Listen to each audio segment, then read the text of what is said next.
Saudações, velho, tudo bem com vocês? Começando aqui mais um daily vlog depois de tanto tempo, né? Voltando aqui a publicar algumas questões para vocês de anestésio, de terapia intensiva. Vocês vão acompanhar meu dia hoje, que tá um dia bem repleto, com bastante coisa interessante. Eu vou mostrar para vocês como que é a nossa rotina aí dentro do anestésio. Se você ainda não me segue, já clica aqui no botãozinho para se inscrever, já deixa o seu like, porque isso vai me ajudar e também te ajuda, principalmente porque o algoritmo vai entender que você gosta desse tipo de conteúdo e vai entregar tudo que a gente passa aqui. Além de tudo isso, você favorita que qualquer vídeo novo que chegar, você já vai conseguir assistir. Bom, agora eu tô a caminho do hospital, lá a gente já tem alguns procedimentos agendados. Vou mostrar um pouco do que é a realidade, como que a gente aborda essa galerinha aí. Vamos fazer um protocolo diferente para cada paciente, para vocês verem que a questão é realmente a avaliação do paciente, a individualização, que é o grande segredo, mas a gente conversa disso daqui a pouco.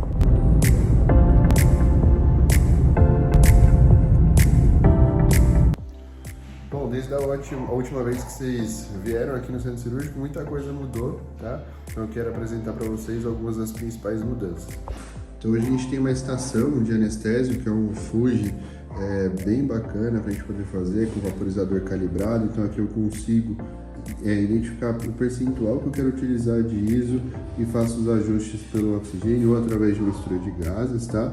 Então aqui a gente tem um monitor da SDAMed, a qual eu realmente recomendo, principalmente se você estiver começando, tá? É um monitor com um ótimo custo-benefício, que ele já tem capnografia, tá? Então nesse caso a gente comprou já com capnógrafo, bombinha de infusão também da SDA. Eu gosto bastante porque além de tudo ela é portátil, ó. Cabe na palminha da mão aqui, facilita bastante. Eu já mostrei para vocês como que utiliza ela no vídeo anterior, vou deixar aqui no card, você consegue visualizar, tá? Mas basicamente ele vai dar os mesmos parâmetros, então a gente consegue ver aqui o eletro, que vai dar a curvinha certinha, a frequência cardíaca eu deixo pela saturação, pelo pulso, porque às vezes aqui começa a oscilar um pouco, ele vai dobrar, tá? Deixa eu só desligar a bomba aqui. E aí dessa forma que a gente faz essa avaliação. Aí aqui é a curva pleitosmográfica, que é onde a gente vai avaliar o pulso do paciente e a qualidade, tá? O respiratório, ele vai muito pelo movimento torácico do eletro, então eu acabo não acompanhando muito por aqui, porque depois eu vou ver pelo CO2, beleza? E temperatura. Então é um monitor bem completo, obviamente também tem a pressão não invasiva, mas é um monitor que atende bem na rotina. Fora isso, a gente organizou esse carrinho de emergência com as medicações, parte de punção, seringa, e aqui algumas questões, tá? A gente deixa fármacos de fácil acesso para ajudar. Então nessa primeira coluna, só medicações de emergência, já deixei tudo organizado por ordem do que a gente costuma utilizar, e isso facilita bastante. E aqui o nosso primeiro caso é um gatinho que vai para orquiectomia. Eu já puxei o pré-anestésico aqui, dexmedeto e metadona. Vamos ver como que ele vai ficar aqui de resultado mesmo, de MPA, para depois a gente induzir esse carinha. Esse aqui é o nosso paciente, né, cara? Olha que chique esse carinha. Aqui eu tô aplicando a MPA, tá? Por via intramuscular, normalmente de 5 a 10 minutos pra gente ter uma boa absorção para a corrente sanguínea e o paciente sedar. E aqui, olha, 5 minutos depois da medicação pré-anestésica, a gente já vê que o paciente tem um grau de sedação bem interessante. Fim de procedimento de orquiec, agora eu vou fazer a medicação de pós, tá? Aqui eu estou aplicando um antibiótico por via subcutânea no paciente. Correu tudo bem, parâmetros dentro da normalidade, bora pro próximo.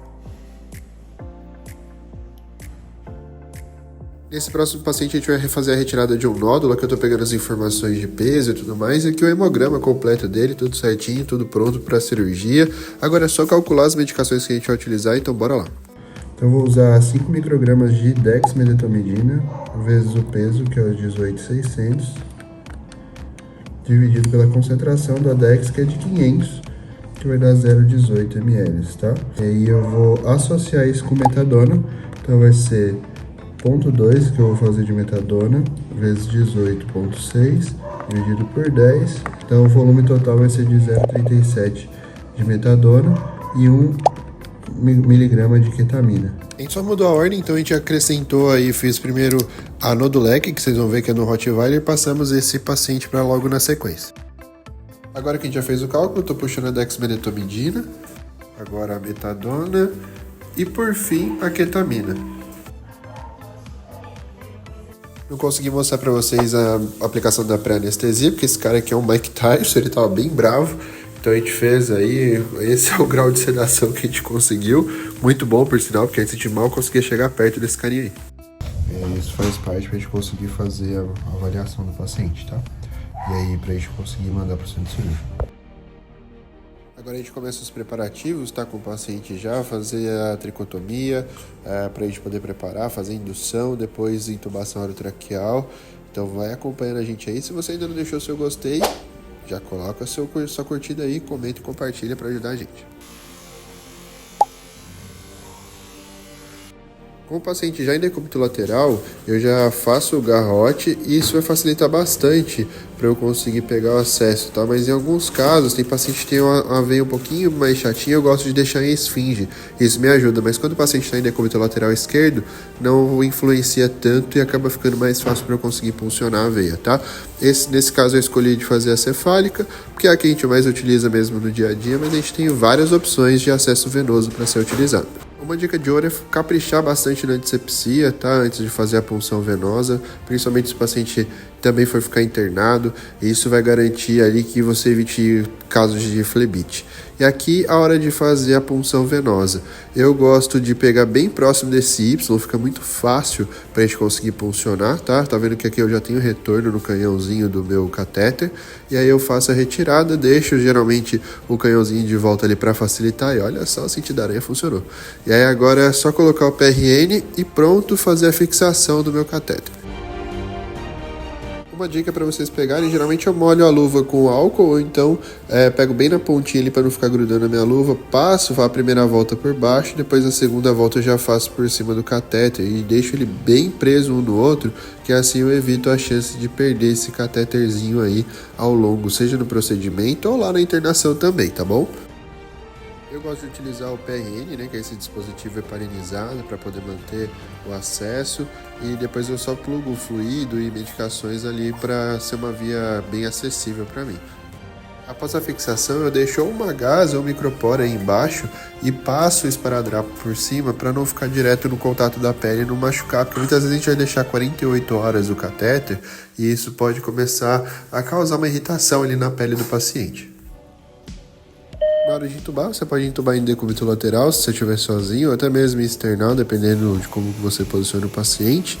E aí inspeciona bem a via aérea, tá, do paciente, e na sequência você faz a introdução do tubo endotraqueal. Então com o molarinho você abaixa a base da língua, não rele na epiglote para não ter causar nenhuma lesão, e agora é só entubar o paciente, tá? Sempre com uma boa visualização para conseguir fazer o abaixamento gentil e a intubação orotraqueal do paciente.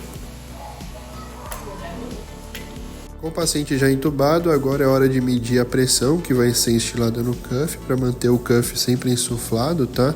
Então a gente utiliza esse cufômetro aí para ajudar, sempre mantendo essa marquinha verde o mais próximo possível do centro dela. Para. Só uma questão antes da gente continuar.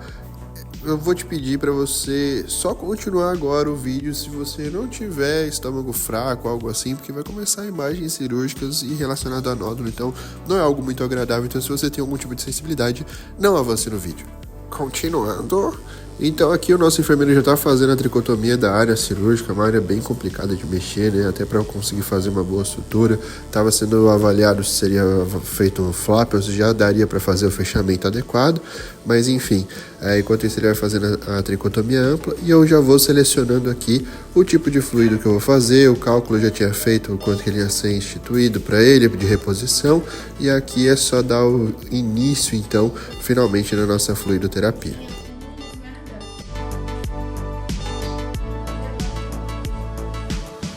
O cirurgião já fazendo a limpeza mesmo da região, tá lavando bastante, tá com clorexidina, depois lavando com bastante solução, isso tudo para tentar reduzir o máximo o risco de contaminação para o pós-operatório, tá? Para evitar complicações de pós.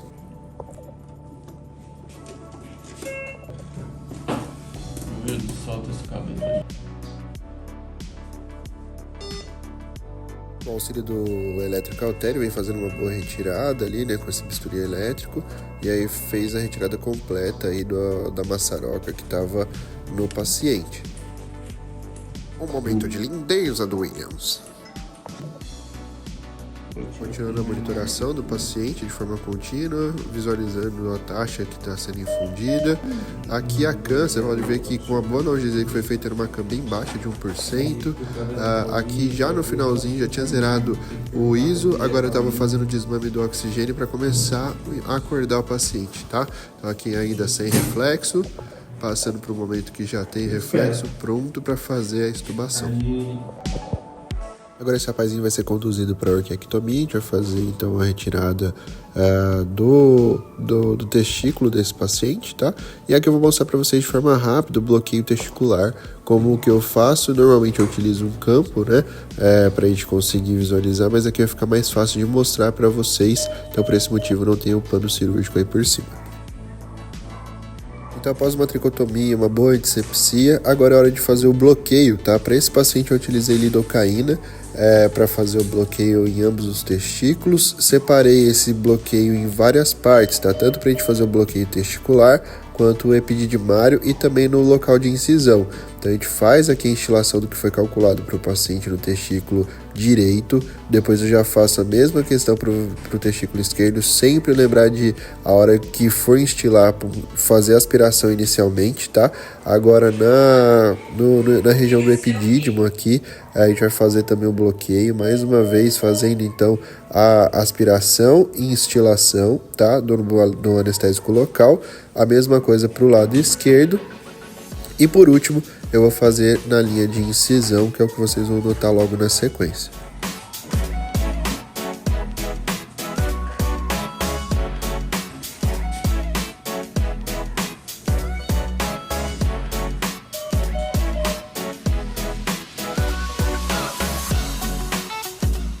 Eu não vou me atentar muito ao procedimento cirúrgico de orquiectomia, porque a gente tem na sequência um procedimento de um gato, que eu acho bem interessante de mostrar para vocês, que embora esteja relacionada a aspectos de profilaxia oral, é bem interessante vocês notarem. Para essa paciente eu fiz um pré diferente, até porque ela já tinha acesso venoso, então eu utilizei para ela morfina na dose de 0,1 mg por quilo, associei com ketamina e fiz midazolam, e o resultado foi esse, tá? Ela teve um relaxamento absurdo, muito bom mesmo. Aí aqui eu tô preparando porque eu vou fazer nesse momento a instilação da lidocaína para paciente, aqui só para vocês visualizarem a cavidade oral dela, tá? Ali a gente consegue ver bem o aparelho respiratório, então a gente consegue ter uma noção da traqueia, que eu instilo 0,1 ml de lidocaína para desensibilizar e preparar para a intubação orotraqueal. Aqui, ó, abaixando com a lâmina, vocês conseguem visualizar melhor o aparato respiratório, tá? Aqui, como a paciente estava com uma saturação boa, que estava sendo aferida ali pelo pezinho, era super factível de manter ela dessa forma, porque a saturação estava mantendo ali a 96% sem oxigênio. De forma bem gentil, eu vou colocando, tá? Você nota que o paciente ainda tem o reflexo de tosse, porque gato só perde o reflexo de tosse em plano anestésico muito mais profundo, tá? Embora já tenha feito a lidocaína, isso reduz e também reduz a chance de laringoespasmo no pós-operatório imediato, tá bom? Aqui eu tive que conduzir, porque a paciente ainda estava um pouco superficial. Faço a fixação do tubo traqueal e coloco ela no ISO, onde ela vai ser mantida durante o procedimento, mais o auxílio de bloqueio da região onde serão extraídos os dentinhos dessa gatinha. Aqui o sensor de oximetria, tá? Pressão arterial. Eu jogo para o membro posterior, porque isso facilita que eu consiga conduzir o paciente ali sem que fique interferindo com o cirurgião. Aqui os eletrodos, tá? Já plugados, para a gente conseguir monitorar o eletro do paciente, que a gente consegue ver aqui, ó, que tá bem bonitinho, a pressão arterial 125/97, né? Então o paciente está bem estável nesse ponto. Com o bloqueio anestésico, a gente vê que a gente está utilizando uma CAM de 0,8%, que é uma CAM bem legal, tá? Enquanto é realizado o procedimento ali de profilaxia oral. Agora chegando no procedimento da tarde aqui, vamos ver o que vai rolar. Paciente de orquiectomia e correção de hernia umbilical. Aqui já o pós-imediato, paciente braquicefálico, shih tzu, tudo belezinha. Agora bora pra próxima. Olha ele aqui também mais uma vez para vocês verem ele já de pé no pós-imediato. A nossa última do dia eu tinha que mostrar para vocês esse lançamento da SDA, que é o monitor SDA3, muito legal para ser utilizado na rotina, principalmente na internação. E esse paciente que a gente estava fazendo também era um outro nódulo, só que agora nas costas. E aqui está a dica de ouro para você que está começando na anestesia ou você que está trabalhando com o ambiente de internação, quer investir nesse monitor que é o lançamento da SDA, o SDA3, como eu comentei anteriormente. Ele é bem interessante porque ele é um monitor multiparamétrico, você consegue utilizar inclusive com o software no seu tablet aí, para poder ampliar a visualização dos parâmetros, tá? Aqui eu estou fazendo num paciente que está na internação, a gente comprou com essa finalidade, então ele vai mostrar pra gente eletro, a saturação do paciente, pressão não invasiva, frequência respiratória e temperatura. E ele é muito fácil de carregar, tá vendo que ele tem essa base ela já carrega o monitorzinho e ali ele tem uma entrada do tipo C que você consegue carregar ele na tomada. Então assim, se você tem interesse de obter equipamentos como esse, basta você clicar no link que tá aqui na minha bio, no finalzinho aqui no comentário desse vídeo, que vai te ajudar, tá bom? Espero que vocês tenham gostado desse vídeo, já deixe seu gostei e até a próxima anestesia. Um beijo no coração, valeu, falou!